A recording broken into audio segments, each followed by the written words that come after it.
Hello students, Kumar study circle में आप सबका स्वागत है। हॉस्टल अधीक्षक के पेपर को आगे बढ़ाते हुए भारतीय अर्थशास्त्र में आपका एक टॉपिक है भारतीय बैंकिंग प्रणाली। भारतीय बैंकिंग प्रणाली पर महत्वपूर्ण वस्तुनिष्ठ प्रश्नों को यहाँ पर मैं उठाया हूँ, लेके आया हूँ, जो आपके लिए परीक्षा उपयोगी होगा। जो बच्चे मुझसे अभी भी जुड़ गए हैं उनको बता देना चाहता हूँ, आप लोगों के लिए ऐसे मैंने बहुत सारे वीडियो अपलोड कर दिए हैं। अगर आप मेरे पुराने वीडियो देखना चाहते हैं तो मेरे चैनल के प्लेलिस्ट में जाइए, जिसमें छात्रावास अधीक्षक 2024 वाला प्लेलिस्ट दबाकर सारे वीडियो को देख सकते हैं। तो चलिए देर न करते हुए एक एक क्वेश्चन को हम लोग यहाँ पर सॉल्व करने की कोशिश करते हैं। पहला क्वेश्चन आपके सामने आता है कि भारतीय रिजर्व बैंक की स्थापना कब हुई थी? 12 मार्च 1934, 1 अप्रैल 1935, 17 मार्च 1935 या 8 अगस्त 1949? इसमें से आपको बताना है। सही आंसर इसका बी आएगा। 1 अप्रैल 1935 को भारतीय रिजर्व बैंक आरबीआई की स्थापना हुई थी। रिजर्व बैंक का राष्ट्रीयकरण कब किया गया था? 1 अप्रैल 1948, 3 मार्च 1950, 1 जनवरी 1949 या 1 जुलाई 1951? इसको आपको बताना है। सही आंसर इसका 1 जनवरी 1949 को इसका राष्ट्रीयकरण कर दिया गया और इसे केंद्रीय बैंक बना दिया गया। और ये अन्य बैंकों का तय व्यवसाय नहीं कर सकती थी। ये बैंकों को इसका काम सौंप दिया गया, अन्य वाणिज्यिक बैंकों का नियंत्रण करना। नेक्स्ट क्वेश्चन हमारे सामने यहां पर आता, भारतीय रिजर्व बैंक के प्रतीक चिन्ह पर कौन सा पशु अंकित है? ये आपको बताना है कि कौन सा पशु अंकित है। चीता, बाघ, शेर या हाथी? सही आंसर बी आएगा, इसमें बाघ अंकित है। आप अगर वो देखेंगे, लोगो देखेंगे तो उसमें एक ताड़ का पेड़, आपको ताड़ का पेड़ नजर आएगा और ताड़ का पेड़ के नीचे एक आपको शेर नजर आएगा। ताड़ के पेड़ के नीचे आपको शेर नजर आएगा, इस प्रकार का आपको नजर आएगा उसमें। पहले मैं आपको बता दूं, पहले इसके ताड़ के पेड़ के नीचे बाघ नजर आएगा। पहले ताड़ के पेड़ के नीचे शेर का चिन्ह था, पहले शेर का चिन्ह था, लेकिन बाद में चूंकि बाघ हमारे यहाँ पर राष्ट्रीय पशु है, इसलिए यहाँ पर शेर को हटाकर अभी वर्तमान में ताड़ के पेड़ के नीचे आपको बाघ नजर आएगा। तो बाघ का चित्र दिया होगा, ना कि शेर। पहले शेर था, अभी बाघ है, याद रखेंगे। देश का पहला पूर्ण रूप से भारतीय बैंक कौन सा था? भारतीय रिजर्व बैंक, भारतीय state bank, Punjab national bank या बड़ौदा बैंक? इसमें से आपको बताना है कि वास्तव में कौन सा था। सही आंसर इसमें आपका सी आएगा। चौथे का answer C, Punjab national bank. Punjab national bank था जिसकी स्थापना 1894 में हुई थी। नेक्स्ट क्वेश्चन है, इंपीरियल बैंक ऑफ इंडिया की स्थापना कब हुई थी? ये आपको बताना है। 1894, 1921, 1935 या 1949? इसमें से आपको बताना है। इंपीरियल बैंक ऑफ इंडिया की स्थापना जो हुई है, ये बी वाला आंसर आ जाएगा, 1921 में। इंपीरियल बैंक ऑफ इंडिया, अगर हम लोग इसमें बात किया जाए, imperial bank of India, imperial bank of India का ही बाद में परिवर्तित होके जो आज का स्टेट बैंक ऑफ इंडिया है, यह हो गया है। स्टेट बैंक ऑफ इंडिया, इसकी स्थापना 1921 में हुई थी। तो एसबीआई की स्थापना 1955 में यही परिवर्तित होकर स्टेट बैंक ऑफ इंडिया हो गया। यद्यपि imperial bank of India, imperial bank of India 4 बैंकों को जोड़ा गया था। 4 bank, bank of Hindustan, bank of Bengal, bank of Mumbai और बैंक ऑफ मद्रास, ये 4 बैंकों को जोड़कर इंपीरियल बैंक ऑफ इंडिया 1921 में स्थापना हुई, जिसको नाम बदल के एसबीआई 1955 में SBI state bank of India कर दिया गया। क्वेश्चन हमारे सामने है, भारतीय स्टेट बैंक का राष्ट्रीयकरण कब किया गया? अब ये क्वेश्चन था 1 जनवरी 1949, 15 अगस्त 1950, 1 जुलाई 1955 या 17 अगस्त 1856? इसमें से आपको बताना है। सही आंसर सी आएगा, 1 जुलाई 1955 को स्टेट बैंक ऑफ इंडिया का, एसबीआई का राष्ट्रीयकरण कर दिया गया।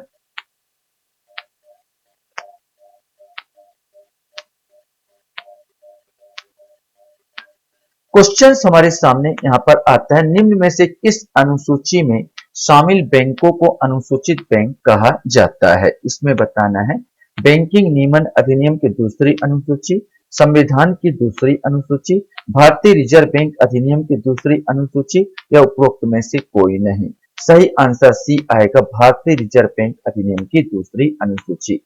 भारत में किस प्रकार के वाणिज्यिक बैंकिंग व्यवस्था? मिश्रित बैंकिंग, एकल बैंकिंग, शाखा बैंकिंग, उपरोक्त में से कोई नहीं। हमारे यहाँ पर मिश्रित बैंकिंग पाया जाता है, कुछ सरकारी है और कुछ निजी है। इस प्रकार हमारे यहाँ पर जो वाणिज्यिक बैंक है, मिश्रित बैंकिंग प्रणाली यहाँ पर उपलब्ध है। क्वेश्चन है, निम्न में से किसे प्लास्टिक मुद्रा कहा जाता है? प्लास्टिक के सिक्के, क्रेडिट कार्ड और पेट्रो कार्ड, बॉन्ड पत्र या चेक। क्रेडिट कार्ड और पेट्रो कार्ड को हम प्लास्टिक मुद्रा के नाम से संबोधित किया जाता है। क्वेश्चन हमारे सामने यहाँ पर आता है, भारतीय रिजर्व बैंक कृषि को सीधा वित्त प्रदान करता है, प्राथमिक सहकारी समितियों को वित्त प्रदान करता है, राज्य सहकारी बैंकों को वित्त प्रदान करता है, कृषि को वित्त प्रदान नहीं करता। भारतीय रिजर्व बैंक राज्य सहकारी बैंकों को वित्त प्रदान करता है। इसके राज्य सहकारी बैंकों के अंडर आते हैं प्राथमिक सहकारी समितियां और समितियां। तो प्राथमिक सहकारी समितियों को तो नहीं करता, डायरेक्ट जो करेगा राज्य सहकारी बैंकों को वित्त प्रदान करेगा, अपेक्स बैंक टाइप को जो है। नाबार्ड किसका नाम है? वाणिज्यिक बैंक, वित्तीय संस्था, कृषि सहायक विशिष्ट बैंक, गैर बैंकिंग वित्तीय संस्था। सही आंसर सी आएगा, ये कृषि सहायक विशिष्ट बैंक का नाम ही नाबार्ड है।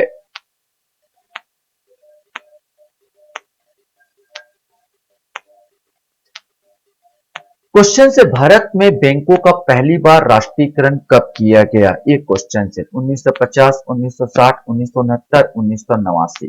सही आंसर सी आएगा 1969।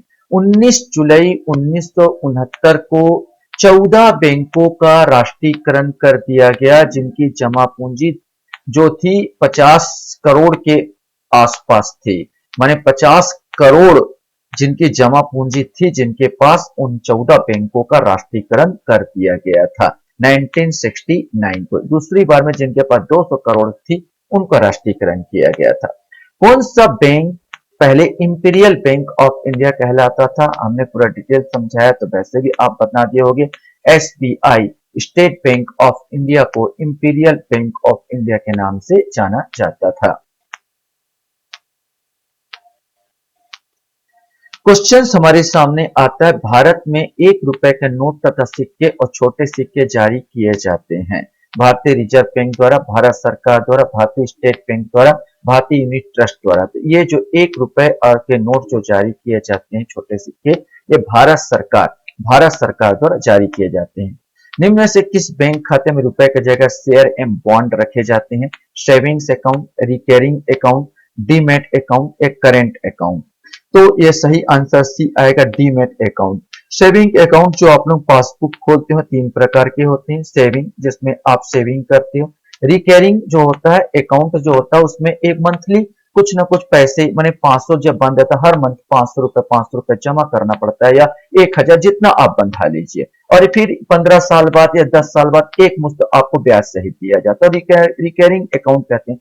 करेंट अकाउंट में आप तो उसमें व्यापारी लोगों का करेंट अकाउंट होता है, आज जमा किए कल निकाल लिए, आज जमा किए कल निकाले, सेविंग नहीं होता, केवल व्यापार की सुविधा के लिए करेंट अकाउंट होता है, जिसमें बहुत कम ब्याज दिया जाता है। सही आंसर इसमें डीमैट अकाउंट आएगा। क्वेश्चन हमारे सामने यहां पर आता है, 1 रुपए का भारतीय सिक्का है, क्या है यह बताना है। प्रतीक मुद्रा, सहायक मुद्रा, मानक मुद्रा या परिवर्तनीय मुद्रा। सही आंसर आएगा ए, जो 1 रुपए का भारतीय सिक्का प्रतीक मुद्रा है। क्वेश्चन हमारे सामने यहां पर आता है, रुपए के पूर्ण परिवर्तन का अर्थ क्या है? परिवर्तनीयता का। रुपए से विदेशी मुद्रा को मुक्त रूप से खरीद, आयात के लिए रुपए के रूप में भुगतान, ऋण की वापसी रुपए के रूप में, या मांग और पूर्ति के बाजार बलों द्वारा रुपए और विदेशी मुद्राओं के बीच विनिमय दर को मुक्त रूप से निर्धारण। सही आंसर यही आएगा, डी। क्वेश्चन हमारे सामने हैं, भारतीय रिजर्व बैंक किस प्रणाली के अनुसार नोट्स जारी करती है, यह आपको बताना है। अधिकतम प्रत्यय प्रणाली, न्यूनतम आरक्षण प्रणाली, अनुपातिक प्रत्यय प्रणाली या नीति प्रत्यय प्रणाली? सही आंसर बी आएगा, न्यूनतम आरक्षण प्रणाली। न्यूनतम आरक्षण प्रणाली के आधार पर भारतीय रिजर्व बैंक किसी नोट जारी करता है, अर्थात ये जो न्यूनतम आरक्षण प्रणाली 1956 से कानून बना दिया गया है। 1956 से कानून बना दिया गया है कि आपको या तो विदेशी मुद्रा या सोने के सिक्के या सोने के बुलियन आपको रखने होंगे जितने मुद्रा का आप नोट जारी करते हो। विशेष करके 200 करोड़ रुपए का न्यूनतम राशि रिजर्व बैंक को अपने पास रखना ही पड़ेगा। उतने मूल्य का सोना रखो या सोने का बुलियन रखो या विदेशी मुद्रा रखो और उसके आधार पर आप क्या कर सकते हो, नोट जारी कर सकते हो। किस समिति की सिफारिश पर सेबी को 1992 में वैधानिक मान्यता प्रदान की गई थी? रेखी समिति, संथानम समिति, राजाचलय समिति या नरसिम्हन समिति? इनमें से कोई एक आएगा। सही आंसर डी आएगा, नरसिम्हन समिति।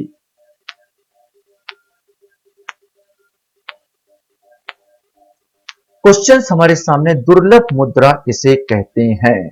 ऐसी मुद्रा जो सोने के रूप में हो, ऐसी मुद्रा जो आसानी से सुलभ हो, ऐसी मुद्रा जो आसानी से सुलभ ना हो, ऐसी मुद्रा जो मुद्रा ऋण के बदले चुकाई जाती हो, ऐसी मुद्रा जो आसानी से सुलभ ना हो, जैसे डॉलर है।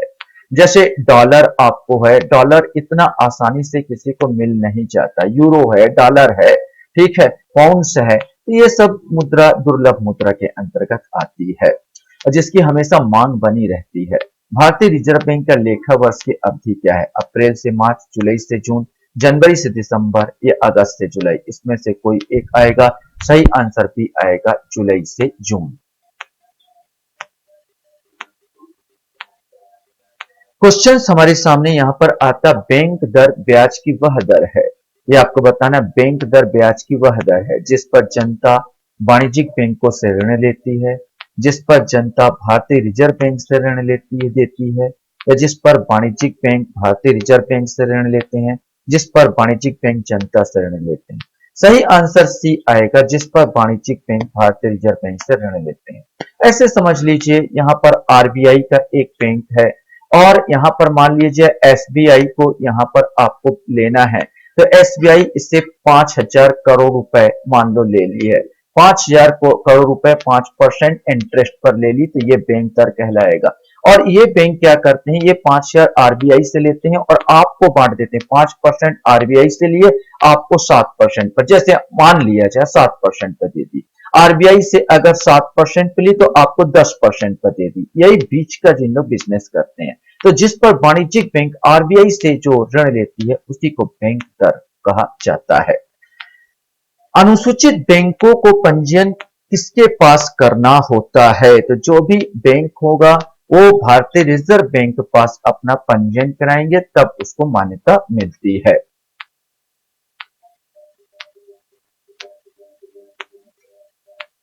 क्वेश्चंस आपके सामने यहां पर आता है, ग्रामीण बैंकों पर कार्यकारी समूह की सिफारिश के फलस्वरूप शुरू में 5 क्षेत्रीय ग्रामीण बैंक स्थापित किए गए थे। किस वर्ष स्थापित किए गए थे आपको बताना है। 1973 में, 1974 में, 1975 में या 1976 में? सही आंसर इसका 1975 आएगा कि गांव में पैसे को कैसे किया जाए, कैसे इसको सकेला जाए। तो 1975 में 5 क्षेत्रीय ग्रामीण बैंक की स्थापना की गई थी। 2 रुपए और उससे अधिक मूल्य वर्ग के करेंसी नोट पर किसका दायित्व है? भारत सरकार का, भारतीय रिजर्व बैंक का, भारतीय स्टेट बैंक का, उपयुक्त सभी का? यह आपको बताना है। सही आंसर इसका भी आएगा, भारतीय रिजर्व बैंक का।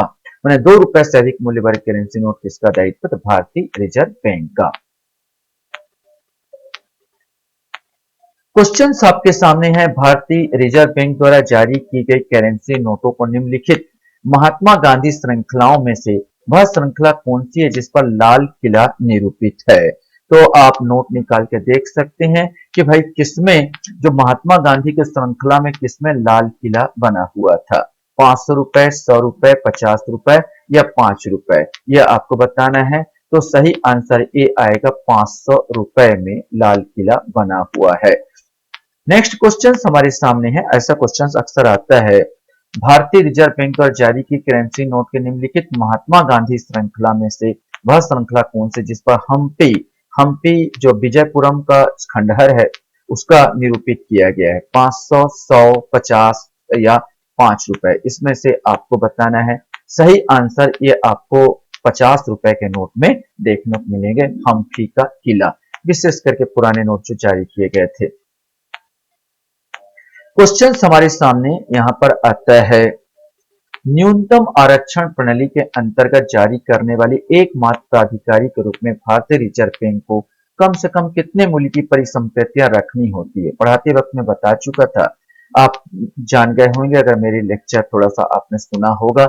115 करोड़, 85 करोड़, 200 करोड़ या 210 करोड़, कम से कम 200 करोड़ की राशि उसको अपने पास न्यूनतम बनाए रखनी पड़ती है।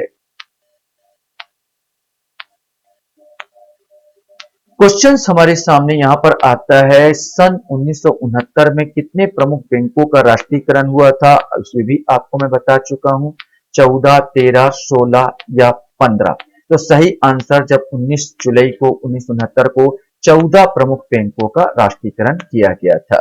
100 रुपए का नोट पर किसके हस्ताक्षर होते हैं? सचिव, वित्त मंत्रालय, वित्त मंत्री, राष्ट्रपति या आरबीआई के गवर्नर? सही आंसर डी आएगा, आरबीआई के गवर्नर के हस्ताक्षर होते हैं। आशा करता हूं ये वीडियो भी आपको अच्छा लगा होगा। आप लोग मेरे वीडियो को वॉच करते हो इसलिए धन्यवाद। Thank you very much.